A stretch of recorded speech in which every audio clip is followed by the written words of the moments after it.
Jangan berdiskusi dengan seorang yang kamu dapat kalahkan argumennya, tapi kamu tidak dapat mengalahkan kepala batunya.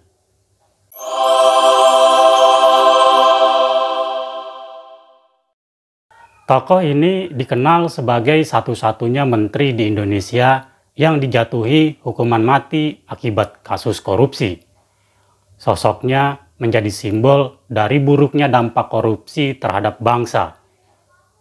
Ini adalah kasus Yusuf Muda Dalam yang divonis hukuman mati oleh pengadilan. Hukuman tersebut tercatat sebagai vonis mati pertama dan satu-satunya terhadap koruptor di Indonesia. Teguh Yusuf Muda Dalam, seorang menteri di Kabinet Dwi Kora II atau Kabinet 100 Menteri era Presiden Soekarno. Yusuf Muda Dalam menjabat sebagai Menteri Urusan Bank Sentral, sekaligus Direktur Bank Negara Indonesia atau Bank Nasional Indonesia pada periode 1963 sampai 1966. Yusuf Muda Dalam, pria kelahiran Sigil, Aceh, 1 Desember 1914, sempat mengenyam pendidikan tinggi ekonomi di Economics Hogeschool Rotterdam, Belanda pada 1936 hingga tahun 1938. Namun, Yusuf Muda Dalam yang tergabung dalam Perhimpunan Indonesia harus mengakhiri masa studinya lebih awal karena gempuran pasukan Jerman ke negara kincir angin tersebut.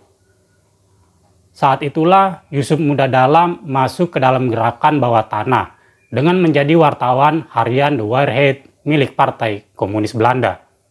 Dia melakukan perlawanan terhadap tentara Nazi Jerman di Belanda. Desingan peluru sudah biasa dihadapinya sejak menjadi jurnalis. Bahkan, dia sering ikut pasukan gerakan bawah tanah dalam Perang Dunia Kedua tersebut. Sekembalinya ke Indonesia pada tahun 1947, Yusuf Muda Dalam bekerja di Kementerian Pertahanan pimpinan Amir Sarifuddin Harahap di Yogyakarta.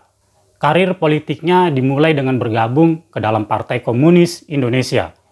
Dia sempat menjabat sebagai Ketua Seksi Ekonomi PKI Cabang Yogyakarta. Saat itu, Yusuf Muda Dalam terlibat pemberontakan Front Demokrasi Rakyat yang mendeklarasikan Republik Soviet Indonesia pada 18 September 1948. Dia ditangkap dan ditahan di Desa Wirogunan, Yogyakarta. Ketika terjadi gerakan Operasi Gagak atau yang dikenal agresi militer Belanda kedua di Yogyakarta, Yusuf Muda Dalam berhasil melarikan diri dari tahanan pada 19 Desember 1948. Karena merasa tidak sejalan lagi dengan PKI, Yusuf Muda Dalam hengkang dari partai tersebut. Dia bergabung ke Partai Nasionalis Indonesia atau PNI pada tahun 1954. Di partai itu, karir politiknya kian moncer hingga ia menjadi anggota DPR. Lalu dia diajak oleh pendiri Bank Indonesia atau BNI, Raden Mas Margono Joyo Hadikusumo, kakak dari Presiden Prabowo Subianto, untuk bergabung sebagai staf BNI pada tahun 1956. Hanya butuh waktu 1 tahun, karir Yusuf Muda Dalam langsung meroket. Ia kemudian diangkat menjadi salah satu direktur di BNI pada tahun 1957. Pengangkatannya itu sesuai dengan surat Kementerian Keuangan yang ditandatangani Insinyur Juanda pada tanggal 9 Maret 1957 dan keputusan Presiden nomor 104 tahun 1957 yang ditandatangani oleh Presiden Soekarno. 3 tahun berkarir di bank milik pemerintah itu, pada 1 Desember 1959, Yusuf Muda Dalam diangkat menjadi Presiden Direktur BNI. 4 tahun kemudian, Yusuf Muda Dalam diangkat oleh Presiden Soekarno menjadi Menteri Urusan Bank Sentral sekaligus Gubernur Bank Indonesia di Kabinet Kerja 4 dan Kabinet Dwi Kora sejak tahun 1963. Yusuf Muda Dalam banyak melakukan restrukturasi terhadap bank-bank yang berada di bawah naungan Bank Sentral dengan konsep Panca Sakti Bank Berjuang. Konsep tersebut merupakan kebijakan untuk merestrukturisasi dan mengintegrasikan seluruh bank-bank di Indonesia menjadi sistem bank tunggal. Tujuannya mendukung jalannya revolusi Indonesia di bawah kepemimpinan Presiden Soekarno. Namun, perubahan sistem perbankan yang dilakukannya membuat pengawasan publik terhadap keuangan menjadi lemah. Selama masa jabatannya, dia bertanggung jawab mengelola keuangan negara dan merumuskan kebijakan-kebijakan perbankan. Namun, minimnya pengawasan kala itu membuat peluang korupsi terbuka lebar. Kehidupan seorang Yusuf Muda Dalam dengan jabatan tersebut membuatnya terlena oleh dunia. Dia menumpuk harta dan memiliki banyak istri muda. Sementara kondisi perekonomian masyarakat yang tengah didera kemiskinan sangat kontras dengan gaya hidupnya. Belum lagi situasi politik yang tak stabil dan suhunya memanas setelah meletusnya peristiwa gerakan 30 September. Demonstrasi mahasiswa pada 1966 dan lahirnya Super Semar menjadi akhir karir seorang Yusuf Muda Dalam.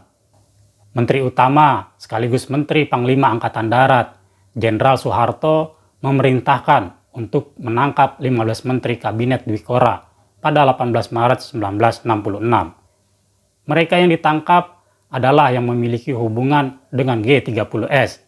Mereka yang kejujurannya dalam membantu presiden diragukan, dan mereka yang hidup amoral dan asosial di atas penderitaan rakyat. Selain menangkap Yusuf Muda Dalam, ada 14 menteri lainnya yang juga ditangkapi, yaitu Subandrio, Khairul Saleh, Ahmad Hadi Sumarto, Sumarno Sostro Atmojo, Ahmad Astrawinata, Sutom Marti Pradoto. Surat penangkapan dan penahanan Yusuf Muda Dalam dikeluarkan oleh tim pemeriksa Pusat Komando Operasi Pemulihan Keamanan dan Ketertiban pada 18 April 1966.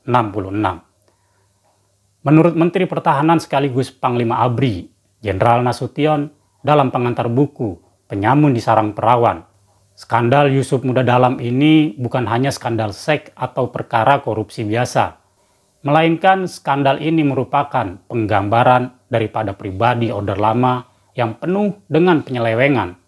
Soeharto juga membentuk tim pemeriksa keuangan negara dan diketuai oleh KPH Suryo Wirjo Hadi Putro pada tanggal 30 April 1966. Hasil temuan tim ini cukup mencengangkan mengenai apa yang telah dilakukan oleh Yusuf Muda Dalam. Pertama, selama menjabat kurun waktu 1964-1966, dia telah memberikan izin impor dengan cara deferred payment, yaitu pengaturan pembayaran di mana konsumen atau pihak pembeli menunda pembayaran utang untuk jangka waktu tertentu. Biasanya setelah barang atau jasa diterima. Pembayaran ini dapat dilakukan sekaligus di kemudian hari atau secara mencicil.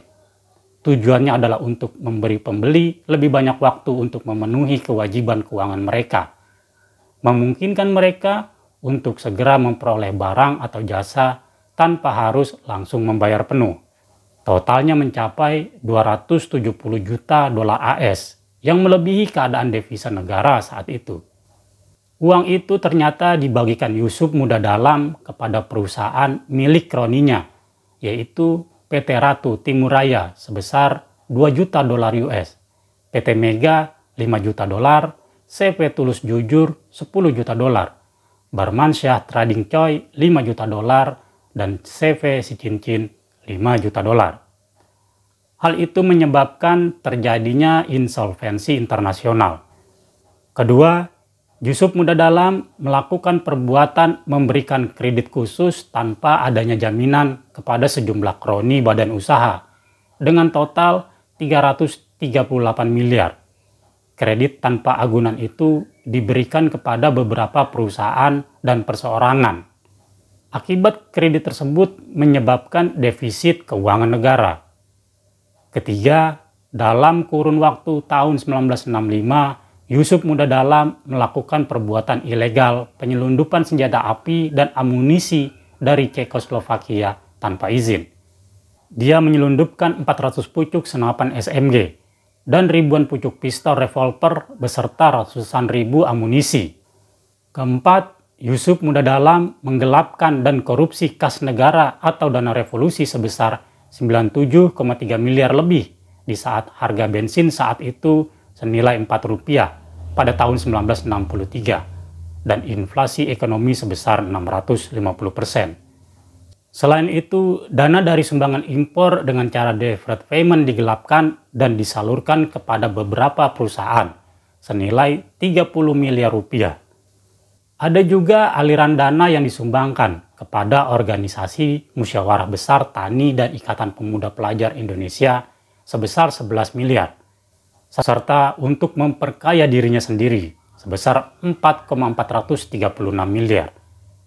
Dana hasil kegiatan tidak terpuji itu digunakan untuk kepuasan pribadinya. Diketahui dia membeli rumah, tanah, perhiasan, mobil, hingga menghambur-hamburkannya kepada banyak perempuan. Diketahui ada 25 perempuan yang turut menikmati hasil korupsi, padahal dia sudah mempunyai 6 istri. Kelima, dalam kurun waktu tahun 1964-66, Yusuf Muda Dalam menikahi 6 istri muda yang menyalahi aturan perundang-undangan negara dan agama. Atas kasus ini, Soeharto menyerahkan berkas perkara Yusuf Muda Dalam kepada Jaksa Agung, Maijen Sugiharto, pada 13 Agustus 1966.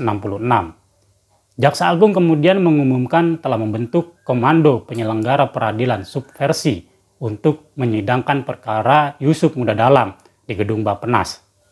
Selama 8 bulan persidangan, kasus tersebut telah dihadirkan 175 orang saksi yang memberatkan dan meringankan. Pihak kejaksaan juga menyita sejumlah aset milik Yusuf Muda Dalam, di antaranya 3 mobil Fiat dan masing-masing 1 unit mobil merek Volkswagen, Opel Kapiten, dan Porsche. Lalu 6 rumahnya ikut disita yang berada di Jalan Wijaya 1, Jalan Cikajang, Jalan Menteng Wadas, Cilandak, Palmerah, dan Komplek BNI di Jakarta Barat, dan sebidang tanah di Cililitan, Jakarta Timur. Selama persidangan yang penuh drama, Yusuf Muda Dalam selalu membantah tuduhan yang dilayangkan jaksa penuntut umum. Namun akhirnya Majelis Hakim Pengadilan Negeri Istimewa di Jakarta melalui surat keputusannya September 1966 menjatuhi vonis mati kepada Yusuf Muda Dalam. Dengan tegas, Hakim Ketua Made Labde mengatakan, dengan penuh keyakinan dan rasa tanggung jawab kepada Tuhan Yang Maha Esa, dengan ini saya jatuhkan hukuman. Vonis ini didasari karena Yusuf Muda Dalam terbukti menyalahgunakan jabatannya sebagai Menteri Urusan Bank Sentral untuk dikorupsi dalam skala besar. Kerugian negara pun mencapai miliaran rupiah. Selain itu, latar belakang politiknya ikut memberatkan. Hakim menilai Yusuf Muda Dalam berlatar komunis yang terlihat dari kebijakan internal di lembaga yang dipimpinnya, seperti mewajibkan menyanyikan lagu internasionale, mengganti istilah karyawan menjadi buruh, hingga mendukung ide persenjataan kepada buruh dan petani. Menurut Hakim, ini persis seperti apa yang dilakukan oleh Partai Komunis Indonesia yang sudah dilarang pada tahun 1966. Meski demikian, beberapa pihak menganggap vonisnya terlalu ringan. Ketua PBNU ketika itu, Kiai Haji Muhammad Dahlan, bahkan melontarkan komentar pedas. Hukuman mati bagi Yusuf Muda Dalam semestinya tidak cukup 1 kali, tapi hukuman mati 3 kali, atau hukuman mati dengan dikerek ke tiang gantung di muka halayak ramai. Tak terima atas vonis ini, Yusuf Muda Dalam sempat mengajukan kasasi ke Mahkamah Agung pada 8 April 1967. Namun MA menolak dan menguatkan vonis mati tersebut. Akhirnya, Yusuf Muda Dalam diharuskan mendekam di dalam sel penjara di Cimahi, Jawa Barat untuk menunggu waktu eksekusi. Meski begitu, eksekusi itu tak pernah terlaksana. Pada 26 September 1976, sebelum sempat menghadapi Regu Algojo, Yusuf Muda Dalam meninggal lebih dulu di penjara akibat penyakit tetanus. Sampai sekarang, Yusuf Muda Dalam tercatat sebagai koruptor pertama dan satu-satunya yang divonis di Indonesia.